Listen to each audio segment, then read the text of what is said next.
the Virginia Horse Industry Board, Southwest Virginia Agricultural Association, and the Virginia Christmas Tree Growers Association are proud sponsors of Virginia farming. This program's brought to you by the Virginia Farm Bureau. Large or small, Virginia farmers work year-round to help put food on your table. And Farm Bureau works year-round to help farmers and all Virginians. Farming, it's all good.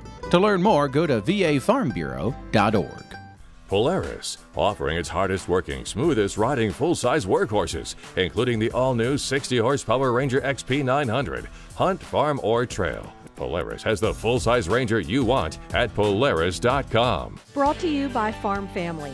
Life, auto, business, farm. Nancy Asher, stable owner, visionary, agent of change. Another personal story on farmfamilypeople.com. Farm Family, the people you know. Hi everybody, welcome to Virginia Farming. I'm Amy Roscher. This week on Ag Insights, Patty Johnson and Carl Stafford from the Virginia Forage and Grassland Council join us to talk about the American Forage and Grassland's summer tour that's taking place here in the Commonwealth. We'll learn about some important tips for spring mulching when we go in the garden, and we'll have the Ag Calendar and a Minute in the Field video. All this plus the Ag News of the Week on this edition of Virginia Farming.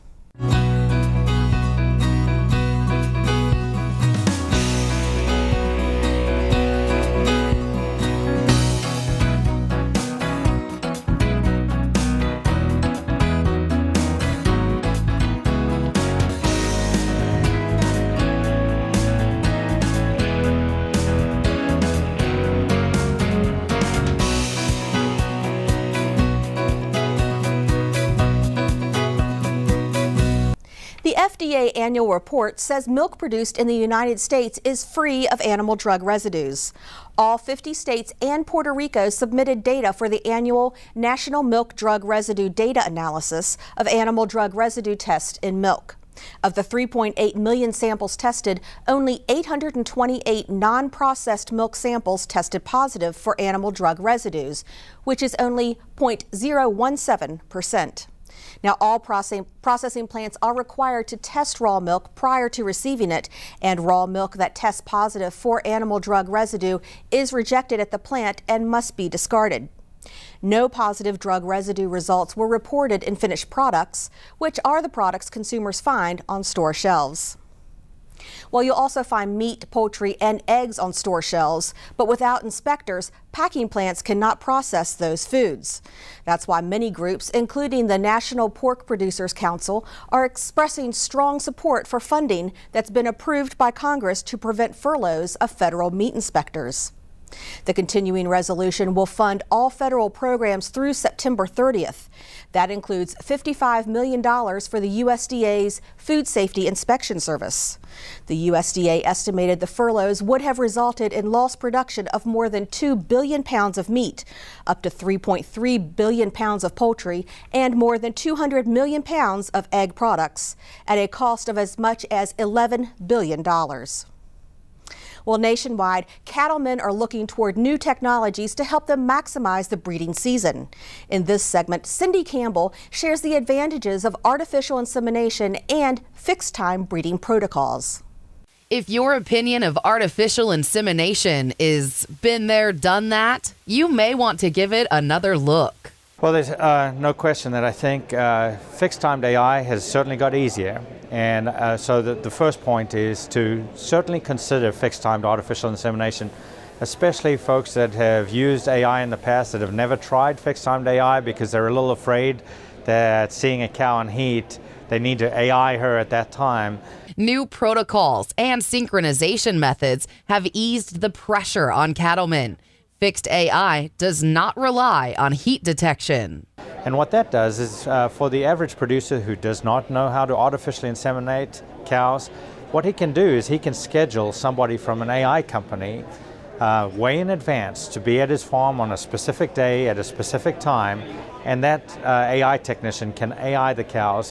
Pregnancy rates vary by herd and environment. We've found that fixed-time insemination has worked so well in heifers and cows with the new protocols that we've got, where we can get lots of cattle pregnant on the first day of your breeding season. I mean, some people say, well, I'm not quite completely satisfied with 50 or 60% of my females pregnant, but we're talking about the first day of your breeding season, and that takes on a different picture for you. Florida research shows that cows exposed to AI have a $49 advantage compared to those in natural service groups. And the main reason for that is it kick-started cows that were not cycling to become pregnant sooner. And by the end of the breeding season, we had more cows that became pregnant. AI-sired calves often have many advantages, too. The new technologies allow more of them to carry the genetics of bulls that have the total package. So it's just kind of a stepping stone of how the genetics are being utilized more and more, and being able to incorporate things like carcass traits to be able to be utilized so that we can harvest cattle with outstanding carcass merit in order to be utilized to enhance the eating quality so that our producers and consumers enjoy that benefit. I'm Cindy Campbell. Thank you, Cindy. Taking a look at the weather, the current drought monitor shows much of the U.S. in good condition, with the exception of the Midwest region, which is still fighting those dry conditions. Now, the drought forecast through July does show some improvement in some of those areas. Here in Virginia, conditions remain normal. Now, some of that's attributed to April showers, but those showers can also bring high winds that damage homes, other buildings, and property. So remember to take precautions. Secure roofing shingles and items that can become projectiles. Clean out gutters, prune trees and shrubs, and make sure your property is storm ready. Well, a lot of Virginians have only a few horses, cattle, or chickens, and that makes it really hard to notify them of any animal disease outbreaks. But as Norm Hyde reports, a new network is working to solve that problem. Virginia has 42,000 part-time farmers who raise farm animals like horses, chickens, goats, or even cattle. So when it's necessary to quarantine animals or take steps to prevent spreading disease, it can take a while to reach them. That's why State Veterinarian Dr. Richard Wilkes says they're going back to the basics with the new Animal Health Network. For the producers that work in a business, in an office, in an urban setting during the day and stop by the feed store on the way home to pick up some feed, we're hoping if there's an emergency situation that there would be a posting there that would tell them, look, this is going on, this is where you can go to get the information, or this is who you can call to get the information to tell you how you should be reacting. In an age of smartphones and the internet, the Animal Health Network will rely on personal contacts between feed suppliers and their customers to pass along health warnings. I think it's very much going back to ways that worked in the past. We had a much different sense of community. We had barbershops, we had country stores, places that people congregated to pick up a few items and to have some conversation, to visit with their neighbors. We've lost some of that, but we do see a lot of the local feed stores as one dimension of this older type community that does still exist and thrive in many cases. The Animal Health Network will work with local cooperative extension offices and the State Department of Agriculture. It's already been tested several times with a high success rate in quickly spreading the word to feed stores across the state. Other methods of communication will also be used, like press releases and news stories, but this network will directly target small producers. Wilkes says he'd like to build a network that works well but is never needed. However, the truth is there are often animal disease outbreaks that all producers need to know about. Equine herpes virus infections, which are neurological diseases of horses that can be very contagious. Foot and mouth disease is one that frightens us to death with regard to our cattle, and avian influenza is a concern both to the large flocks and to the small flocks. I do see this as good news. I see it as an acknowledgement of the significance of some of the smaller players in our livestock and poultry industries and an effort to find one more way to get information that they may need to them in a timely fashion. If you have questions about the new Animal Health Network, contact your county cooperative extension agent or your local feed store. In Chesterfield County, Virginia, I'm Norm Hyde. Thank you, Norm. The American Forage and Grassland Council's summer tour is taking place right here in Virginia. We'll find out more when Patty Johnson and Carl Stafford join us. That's straight ahead on Ag Insights.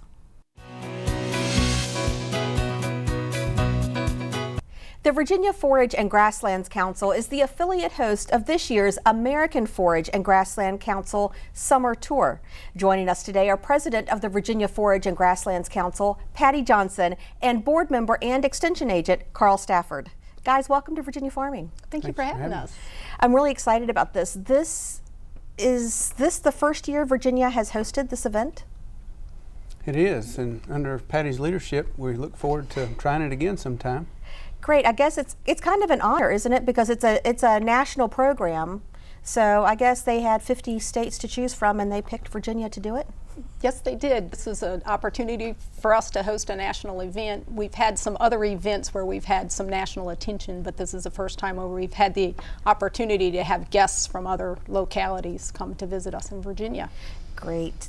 And I want to make sure that our viewers know it is the tour is May 22nd through 24th, and it is at Graves Mountain Lodge in Syria. Madison County, yep. In Madison County, okay. So, Carl, tell me, what are some of the highlights that the folks attending can expect? So we've made sure to include some farms, and we feel like farmers would like to see what other farmers are doing. And we chose some example farms that were located in a good spot and had features that we could use on the program to draw attention and interest. Okay.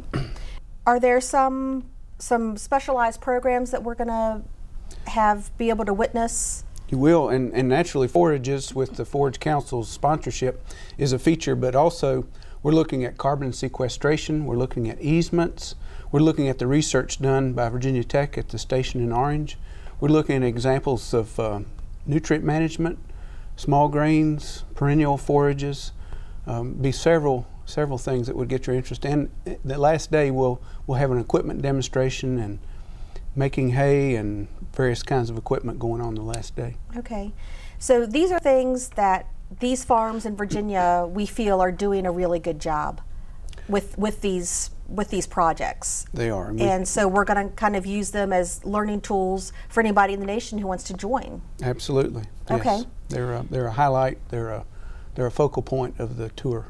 Okay.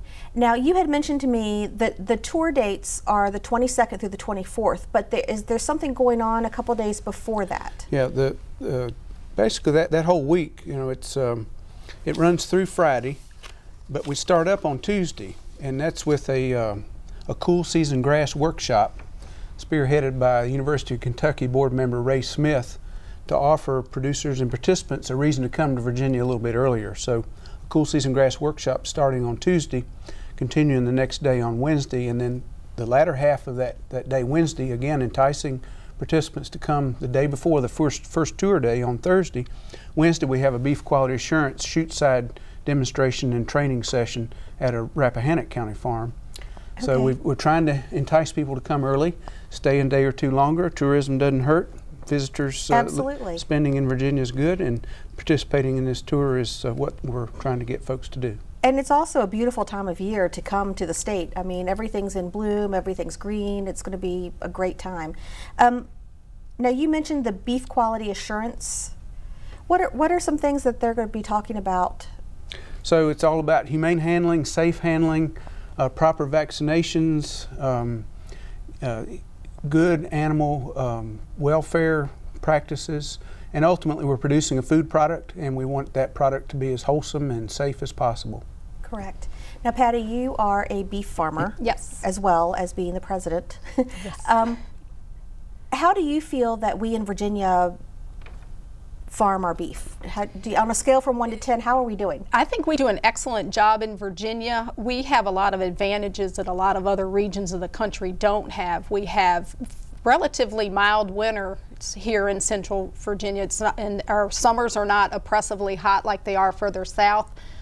We don't have quite the weather like they're having in Denver right now.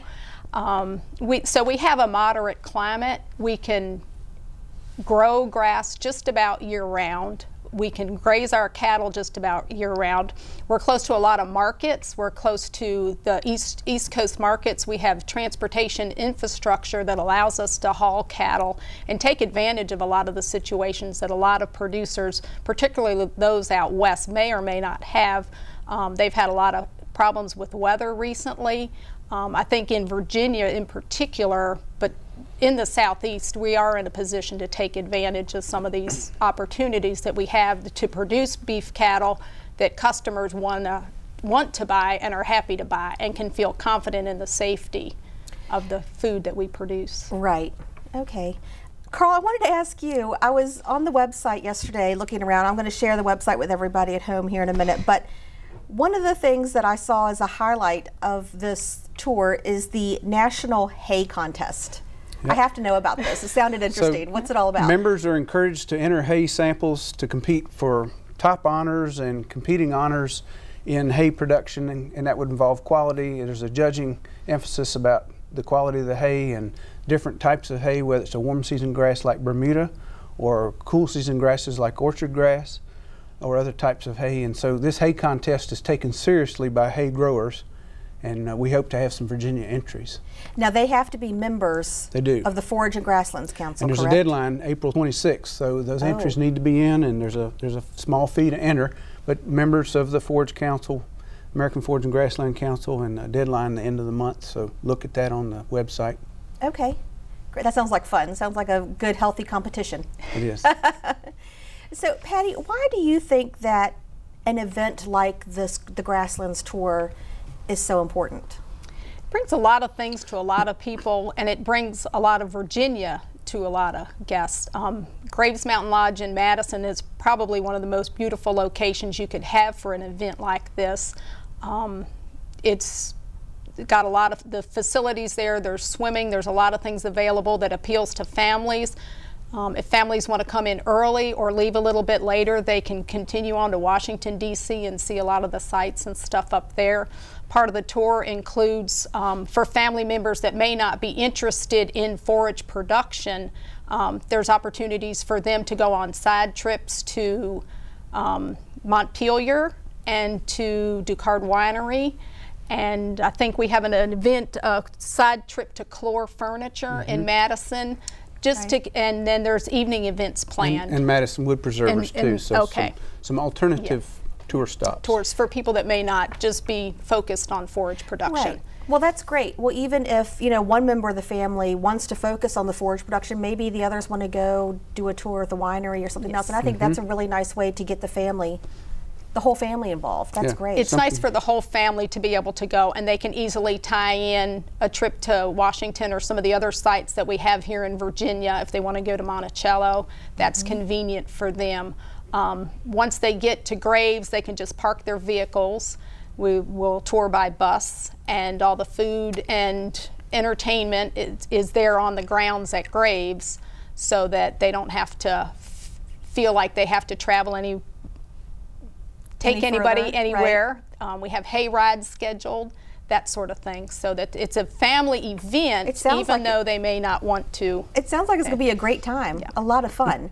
And I want to make sure that we know that now registration is open to anyone in the nation, correct? Sure. Yes. So anybody can come to this and spend time learning about the way we do some things right here in Virginia. And early registrations due May 1st. May 1st is the registration deadline, and the website that you can get all the information from and the registration form is afgc.org.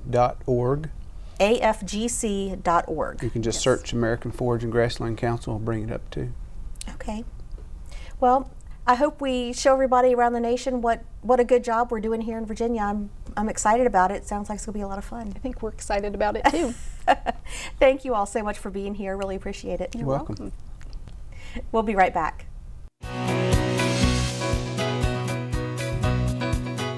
The right kind of mulch can make all the difference in your garden areas, but it's a good idea to be weed-free first. Here's Mark Viette. When you're thinking of mulching your garden to control weeds and conserve on water, there are different types of mulches that you can use. It's important that you use something that doesn't break down quickly, something that lasts a long time because your labor in applying it needs to be taken into account, and something that really allows water to go through it and doesn't allow weeds to grow in it.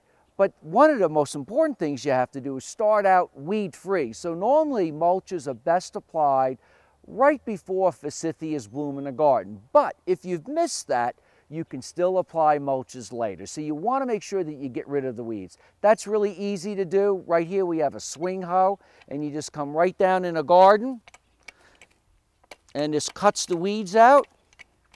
You get rid of the weeds, and now I'm starting out completely weed-free.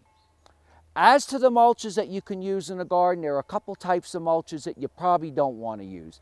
You don't want to use peat moss. You don't want to use compost. You don't want to use composted bark. And you can find all those products. Those are great products, but you need to use those products to mix in the soil. This is a soil conditioner, so this needs to be mixed in when you're planting your plants. Applying this to the surface of your soil will allow weeds to grow in it and through it. So these two materials are great, but use them to amend your soil. What you really want to use is something that is known as pine bark, pine chips. I prefer pine because pine lasts longer than hardwoods. What you find with hardwoods is they break down very quickly. Wood chips can break down in as quick as 6 weeks. But some of these pine products, including pine needles, can last as long as 12 months, 14 months, and 17 months. So what you want to do is take your mulch to a weed-free area, and I apply only 2 to 3 inches of this mulch in the garden. Don't apply more. You want to eventually end up with about 3 inches, so use a ruler. And what I sometimes do is take mulch and I just, take it like this and dump it in little piles. And then I take my hand and come around the plants just like this. And the eventual depth is 2 to 3 inches, just like this. Now, if you have plants that reseed in the garden, like Helleborus, you might want to keep the mulch away. But again, start out weed-free, 2 to 3 inches. This keeps the soil cool, so you don't get really high temperatures or cool temperatures, and the pine or pine needles will last a long time. And this is very attractive in a garden. It really kind of sets off your green plants with the brightly colored mulch that you see here.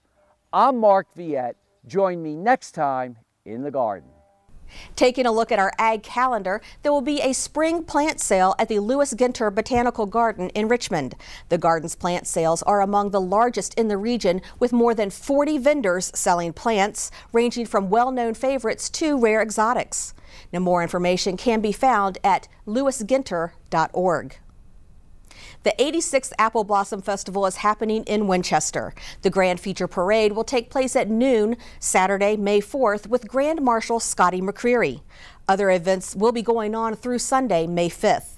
For more information, go to thebloom.com. Well, that does it for our show this week. Have a great week, everyone. I'm Amy Roscher for Virginia Farming.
This program's brought to you by the Virginia Farm Bureau. From apples to zucchini, Virginia farmers work hard to put food on your table. And Farm Bureau works year-round to help farmers and all Virginians. Farming, it's all good. To learn more, go to vafarmbureau.org. Polaris, offering its hardest working, smoothest riding off-road side-by-sides, featuring the value-minded new Ranger 800 midsize, hunt, farm, or trail. Polaris has the Ranger side-by-side you want at Polaris.com. Brought to you by Farm Family, Life, Auto, Business, Farm. Steve Morse, fruit grower, distiller, entrepreneur. Another personal story on farmfamilypeople.com. Farm Family, the people you know. Join Virginia Farming on Facebook. Get updates throughout the week on topics that matter to Virginia farmers and consumers. Share your thoughts and ideas with us and stay connected with agriculture in the Commonwealth. Find us and like us. Virginia Farming on Facebook. We'll see you there.